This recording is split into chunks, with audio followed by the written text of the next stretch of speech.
Assalamualaikum warahmatullahi wabarakatuh. Halo anak solih dan soliha, apa kabarnya kalian hari ini? Semoga keadaan kalian selalu sehat ya anak-anak ya. Amin. Oke, alhamdulillah kita masih bisa bertemu lagi dalam pelajaran tematik bersama Miss Akidah. Nah, sebelum belajar, baiknya kita berdoa dulu ya anak-anak ya, agar ilmu yang kita dapat bisa menjadi berkah. Amin. Let's pray together. Bismillahirrahmanirrahim. Rabbi zidni ilman nafi'an warzuqni fahman. Amin. Oke. Nah, tematik kita kali ini tematik muatan bahasa Indonesia. Coba kalian buka buku kalian, tematik 3C, benda di sekitarku. Nah, kali ini kita sudah memasuki subtema 2 ya anak-anak ya, mengenai wujud benda. Nah, kali ini yang akan kita bahas yaitu pembelajaran yang ada di pembelajaran 4, 5, dan 6. Oke, kita bahas bersama-sama ya. Nah, sebelumnya kalian sudah belajar mengenai volume dan massa dari wujud benda ya anak-anak ya.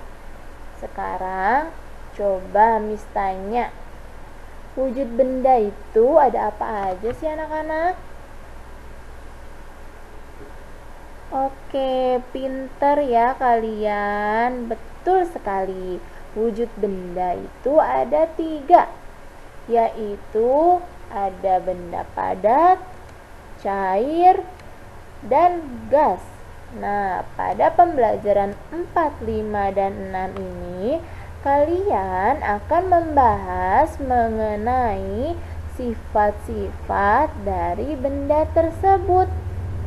Wah, kita bahas bersama-sama yuk, satu persatu. Oke.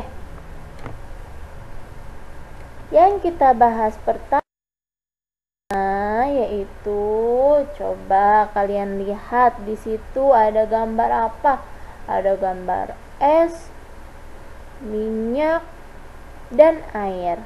Berarti yang akan kita bahas pertama adalah sifat dari benda cair. Yeay. Oke, pinter sekali kalian.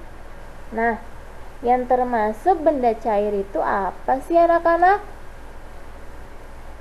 Ya, ada air, minyak, kecap, saus, dan masih banyak ya anak-anak ya. Oke. Di sini ada beberapa sifat dari benda cair. Coba kita lihat satu persatu ya. Yang pertama, benda cair mengalir ke tempat rendah. Nah, hal ini dapat kita lihat pada air terjun yang mengalir deras dan jatuh melalui tebing yang curam. Nah, air terjun pasti mengalir ke bawah ya. Jadi, benda cair mengalir ke tempat yang rendah. Tidak bisa benda cair mengalir ke tempat yang tinggi. Nah, oleh sebab itu, kenapa air terjun mengalirnya deras? Karena air terjun mengalirnya ke bawah atau ke tempat yang lebih rendah. Itu yang menyebabkan airnya mengalir deras.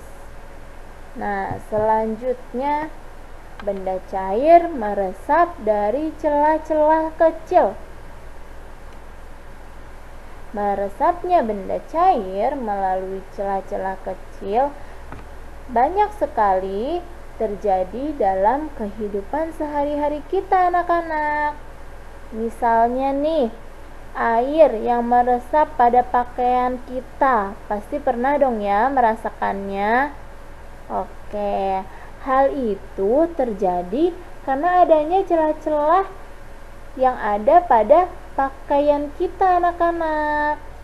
Sekecil apapun celah itu, air pasti akan bisa masuk. Makanya air bisa meresap ke pakaian kita. Oke, selanjutnya benda cair mengikuti bentuk wadahnya.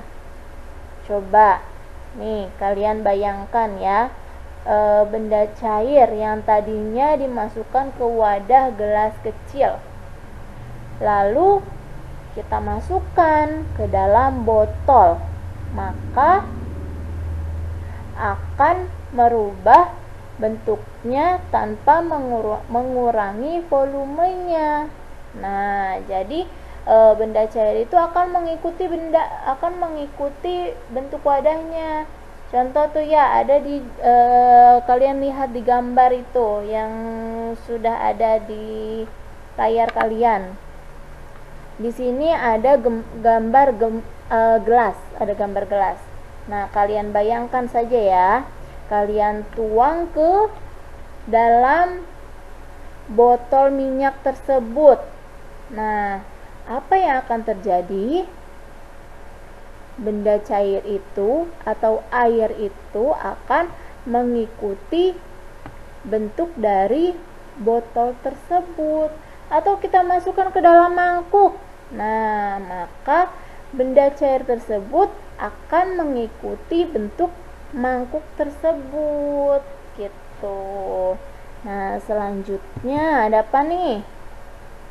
Selanjutnya, permukaan benda cair yang tenang selalu datar. Bentuk permukaan benda cair yang tenang itu berbeda dengan benda cair yang bergejolak, anak-anak. Hal itu terlihat pada wadah yang tembus pandang.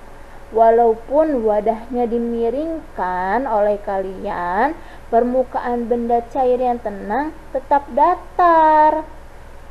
Coba kalian bayangkan ya, botol minyak ini kalian tuang ke kalian putar atau kalian miringkan, maka benda cair tersebut akan tenang, tidak akan bergejolak gitu atau bergelombang-gelombang. Selanjutnya, benda cair menekan ke segala arah. Air mempunyai tekanan ya anak-anak ya. Semakin rendah tekanan air pada tempat itu, maka semakin besar anak-anak. Hal itu dapat kita buktikan dengan membuat air menjadi memancar. Nah, pancaran air dari tempat lebih rendah tampak lebih jauh. Itulah sebabnya tembok dalam bendungan dibuat makin ke bawah makin tebal. Hal ini untuk menahan tekanan air yang semakin besar di bagian bawah, anak-anak. Oke, setelah sifat benda cair, kita akan membahas mengenai apa ini? Sifat benda padat. Oke. Coba dilihat, kita lihat sifat benda padat itu ada apa aja sih? Yang pertama, bentuk tidak mengikuti wadah. Jadi bentuk benda padat tidak akan mengikuti wadahnya. Benda padat itu tidak berubah bentuk ya anak-anak jika dipindah tempatkan.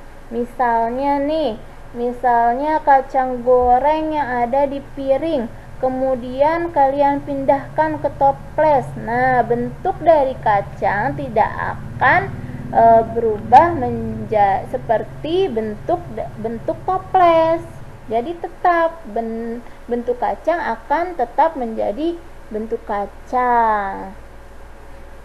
Kemudian selanjutnya, bentuk dan ukuran benda padat dapat berubah. Nah, dapat berubah seperti apa ya? Ada yang tahu nggak dapat berubah seperti apa? Oke deh. Nih ya, contohnya seperti ini. Contohnya pada kayu. Kayu merupakan benda padat. Ketika kayu itu dipotong dan dijadikan lemari atau meja, maka bentuk asli dari kayu akan berubah anak-anak. Atau contoh lainnya, ada pada plastisin yang dapat berubah ketika ditekan, seperti yang kemarin sudah kalian praktekkan ya anak-anak ya. Nah, itu maksud dari bentuk dan ukuran dari benda padat dapat berubah.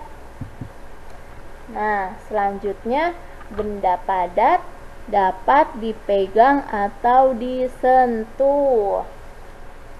Berbeda dengan cair dan gas, benda padat dapat dipegang dan disentuh anak-anak. Memang benda cair dapat disentuh juga, tetapi benda cair ketika kita pegang atau disentuh, maka akan terasa mengawang-awang.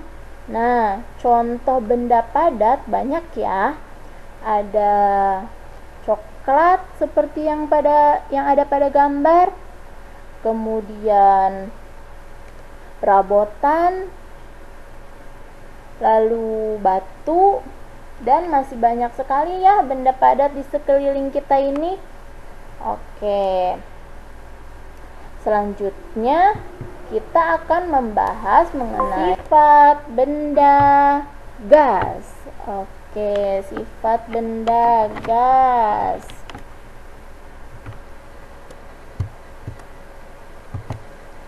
Nah, di sini ada beberapa sifat benda gas juga ya anak-anak ya. Sebelumnya, Miss akan memberitahu dulu kepada kalian bahwa benda gas itu, yang terdiri dari benda gas itu diantaranya ada udara, ada uap air, ada asap, dan juga ada oksigen ya anak-anak ya. Oke, di sini sifat benda gas yang pertama, menempati ruang. Jadi gas mengisi seluruh ruangan yang ditempati anak-anak. Contohnya seperti pada balon. Jika balon diisi gas, maka isi balon tersebut akan penuh dengan gas. Nah, selanjutnya memiliki berat. Benda yang diisi dengan gas, maka benda tersebut akan menjadi berat. Coba kalian perhatikan pada balon. Balon yang terisi gas dengan yang tidak terisi, maka balon yang terisi gas akan lebih berat daripada balon yang tidak terisi gas. Oke. Kemudian bentuknya berubah-ubah. Nah, bentuk gas berubah dapat kita buktikan pada asap ya anak-anak. Tidak ada asap atau uap yang bentuknya lurus memanjang. Coba, pernah nggak kalian menemukan asap atau uap yang bentuknya memanjang? Tidak ya, tidak pernah ya. Pasti bentuknya itu berbeda-beda anak-anak. Bentuknya itu melingkar-lingkar atau melingkar-lingkar abstrak. Bisa kita lihat pada gambar nih, ada gambar uap. Nah, kurang lebih gambar bentuknya seperti ini. Jadi jadi bentuknya tidak sama seperti itu. Oke. Selanjutnya, tidak dapat dipegang. Nah, sifat gas itu tidak dapat dipegang, anak-anak. Beda seperti sifat benda padat yang dapat dipegang. Jadi ini kebalikannya dari benda padat. Kalau benda padat dapat dipegang, kalau sifat benda gas tidak dapat dipegang. Oke, selanjutnya, nah ini dia, ada tugas buat kalian.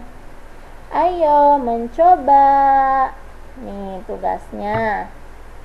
Yang pertama, siapkan air ke dalam cangkir kurang lebih 500 ml. Nah, kemudian setelah itu siapkan juga beberapa wadah seperti botol minum dan mangkuk. Lalu, jika sudah disiapkan, tuangkan air ke dalam botol minum. Lalu, pindahkan lagi air ke dalam mangkuk. Nah, setelah itu, kalian presentasikan nih pertanyaan-pertanyaan di bawah ini dalam bentuk video. Nah, pertanyaannya ini yaitu bagaimana bentuk air ketika dipindahkan ke dalam tiap-tiap wadah. Lalu yang kedua, apakah volume atau isi air berubah ketika dipindahkan ke wadah yang berbeda? Nah, jadi kalian siapkan dulu bahan-bahannya, bahan 1, 2, lalu kalian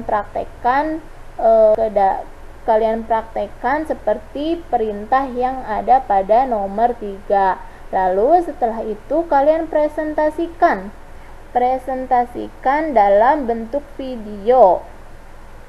Oke anak-anak, paham ya? Oke. Mungkin pembelajaran kita hari ini cukup sampai anak. Alhamdulillah sudah selesai. Semoga ilmu ini bermanfaat bagi kita semua. Kurang lebihnya mohon maaf.